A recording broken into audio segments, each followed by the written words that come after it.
खोटी रील बनायची. शिवराज साबळे पाटील हा फेक रील स्टार आहे, खोटा रील स्टार आहे, खोटा एक नंबरचा लबाड चोर भामटा. या भामट्याची अवकात कशी झाली आमच्या आदरणीय वंदनीय आमचे हृदय सम्राट बच्चूभाऊच्या बारेत बोलायची. अबे तुला एवढा जर जमते ना तर घरी बसून रील काय बनवतं बे? बाहेर मैदानात ये आणि मैदानात बन आणि मग दाखव की तू शेतकरी पुत्र आहे की काय आहे. जे तू रीलवर मोठमोठ्या गोष्टी करत ना ते तुझ्या घरी बसलेलं चांगले वाटते, बाहेर निघाल्यानंतर ते सर्व म्हणजे रीलच्या माध्यमातून कोणी बनवते ना रे. अबे भामट्या तुला हे कळलं नाही का रे? तू कोणाच्या बाबतीत बोलत आहे? अबे सतत दोन महिने डोळ्याला डोळे नाही लागले आदरणीय भाऊचे. प्रत्येक जिल्ह्यात जाऊन शेतकऱ्यांचे संवाद साधलेली आहे, पायाला भिंगरी लावून प्रत्येक शेतकऱ्यांच्या पर्यंत पोहोचलेली आहे, दिव्यांगांच्या पीडा जाणून घेतलेली आहे, शेतकऱ्यांची पीडा जाणून घेतलेली आहे.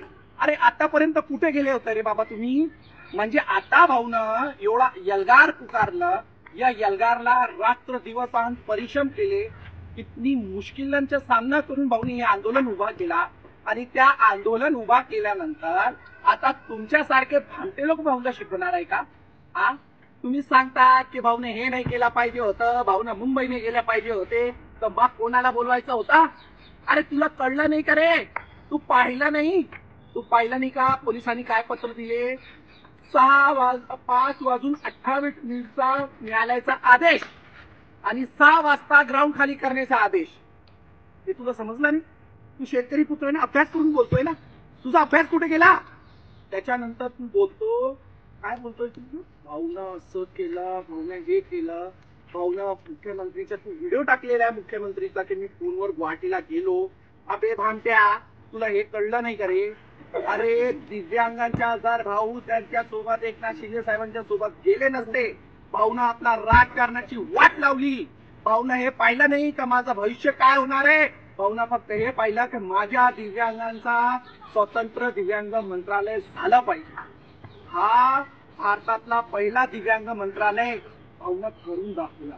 तर भाऊनं हे पाहिलं का माझं राजकारण खराब होईल? भाऊनं फक्त पहिले दिव्यांगांची पीडा आणि तू आरोप करतोय घरी बसून तुला थोडंसं काही वाटत नाही का रे?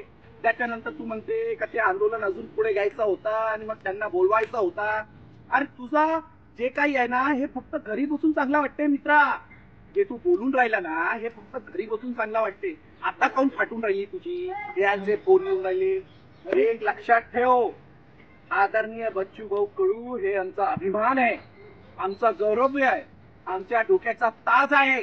जर का आमच्या भाऊला याच्या पुढे जर तू काही बोलला तर खबरदार. नॉर्मल लोक तर वेगळे, दिव्यांग तुझ्या घरात घुसून तुला मारण्याची ताकद ठेवतात. जर का भाऊच्या बाऱ्यात याच्या पुढे तुझ्या रील मध्ये जर एक शब्दही तू उलट बोलला तो याच्यानंतर तू लक्षात ठेवशील तुझा काय हाल दिव्यांग करतील. अबे तुझी लायकी तरी आहे का बोलायची? तुला शोभते तरी का? अबे तू कोणाचं नाव घेते? भाऊच्या नाव घेण्याची तुझी लायकी नाहीये, तुझे शब्द नाहीये. आता तुला या व्हिडिओच्या माध्यमातून जर हा व्हिडिओ तुझ्यापर्यंत पोहोचून घेत असाल, लक्षात ठेव आम्ही अकोल्याचे आणि अकोल्यामध्ये तू येऊन दाखव. केव्हा तुझा गाव जिथे असेल ना तिथे आम्ही येऊन दाखवतो. तू बच्चूभाऊच्या कार्यकर्त्यांना काय सोपं वाटते का? सोपं वाटून राहिला.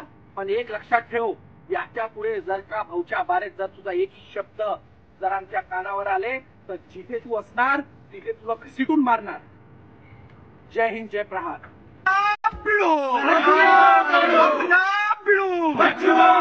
देश का नेता कैसा हो, बच्चूभाऊ जैसा हो, हे लक्षात ठेवतो.